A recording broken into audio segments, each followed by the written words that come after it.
আসসালামু আলাইকুম। Welcome to Bangladesh film Barishal YouTube channel থেকে। হ্যালো গাইস, আমি মোহাম্মদ বাজিদ বোস্তামি আছি। এখন আপনাদের সঙ্গে শেয়ার করব তুফান ছবির শুটিং বিষয় নিয়ে। তুফান ছবির শুটিং প্রায় শেষ, আর 3 দিন লাগবে। আর 3 দিন পরেই আপনারা উম, কিছু একটা হয়তো পাবেন। আহ, তাদের একটা গান বা অন্য কিছু একটা দেওয়ার সম্ভাবনা আছে, এবং কি উম, গুঞ্জন শোনা যাচ্ছে। যেটা আসবে সেটা একদম তুফানের মতো একদম লন্ডভন্ড করে দিয়ে যাবে। খুবই একটা ভালো একটা জিনিস আসতে যাচ্ছে।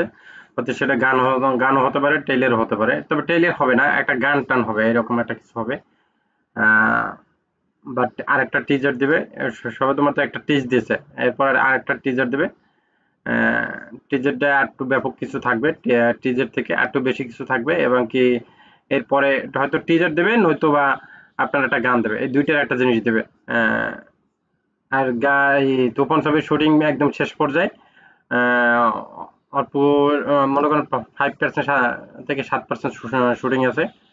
এই 7% শুটিং করলেই মনে করেন শেষ হয়ে যাবে। 22 তারিখে তারা ক্যামেরা ক্লোজ করে দেবে।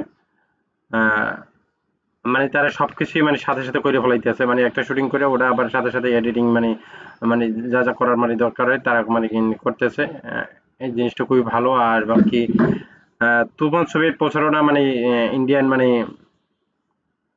ভালো ভালো মাধ্যমে তারা প্রচার করতেছে, যাতে হয়, আহ, এই ছবিটা যাতে ব্যাপক আকারে সাড়া পায়। আর ছবিটা যেহেতু অ্যাকশন ধর্মী ছবি এবং কি গ্যাংস্টার টাইপের ছবি, তাই ছবিটা করতেও তারা সেই রকম দিয়া মনোযোগ সহকারে। তাই সেটা নতুন করে কি বলবো, সেটা আপনারা ইতিপূর্বে যে দেখে নিয়েছেন আসলে। তোমার ছবিটা কি আকারে মারাত্মক লেভেলের, কি আকারে কি নিয়ে আসতে আছে, সেটা আপনারা আবার গিয়ে টিজার বা ট্রেইলার দেখলে বুঝতে পারবেন আসলে ছবিটা নিখুঁত ভাবে করা হয়েছে এবং কি সময় নিয়ে করছে। সাধারণত শাকিব খান কিন্তু কোনো ছবিতে 35 দিন 36 দিন ছাড়া অভিনয় করে না, কিন্তু এই ছবিটার মধ্যে কিন্তু তারা সে টাইম দিতে বেশি। এবং কি সে গরমের ভিতরেও, প্রচুর গরমের ভিতরেও অভিনয় করছে। যদিও সে গরমের ভিতরে অভিনয় করে, কিন্তু এবার কিন্তু প্রচুর পরিমাণে গরম পড়ছে, সে তার ভিতরে সে অভিনয় করছে। সেটার কথা বলতেছিলাম। কারণ সে 12 মাসে বা 12 মাসেই আগে অভিনয় করতো। এখন তো সে অভিনয় কমাই দিয়েছে, যেহেতু তার একটা বয়স হয়ে যেতেছে। তারপর আবার ব্যবসা বাণিজ্য আছে, ছেলে মেয়ে আছে, তাদের সময় দিতে আছে।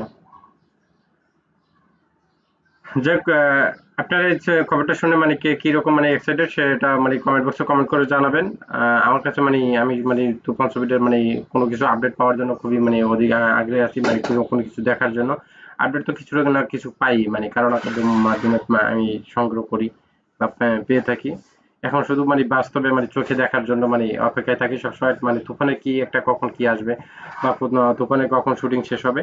তুফানের শুটিং 22 তারিখে সম্ভব, শেষ হওয়ার সম্ভাবনা 100 এর আগেও হতে পারে। ঠিক আছে। তবে 22 তারিখ ক্লোজ করার সম্ভাবনা বেশি। আহ, এর আগে হলে তো ভালো। আর যদি 22 তারিখে, তাইলেও ভালো।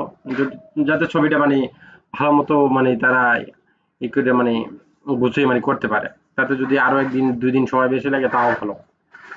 সেই অর্থে বলবো যে ভালো।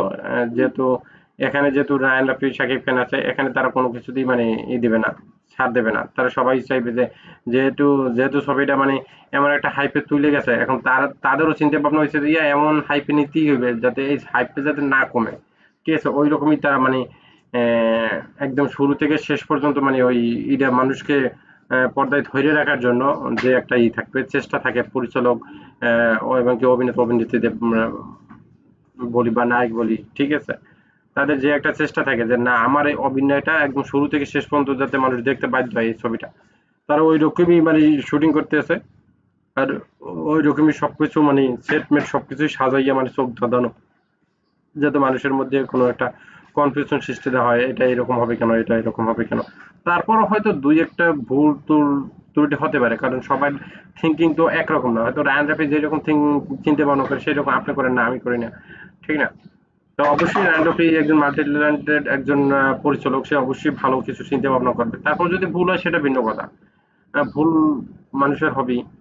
এটা নিয়ে কোনো মাথা ব্যথা নাই, কারণ সে তার মেধা দিয়ে সে করতে আছে, সে কি দেখাইতে চাইছে সে সেইটা দেখাতে চাইতেছে। কিন্তু সেটা আমি আমাকে আমার ময়দানে এসে তো খাটতেছে না, ঠিক না? এজন্য বলবো যে ঠিক আছে, ছবিটা জন্য আপনারা আসলে কি মানে কিরকম এক্সাইটেড, আর আপনারা আগে কি পেতে চান, গান পেতে চান না টিজার পেতে চান, সেটা কমেন্ট বক্সে কমেন্ট করে জানাবেন। আর যারা আমার চ্যানেলটা সাবস্ক্রাইব করেন তারা আমার চ্যানেলটাকে সাবস্ক্রাইব করবেন।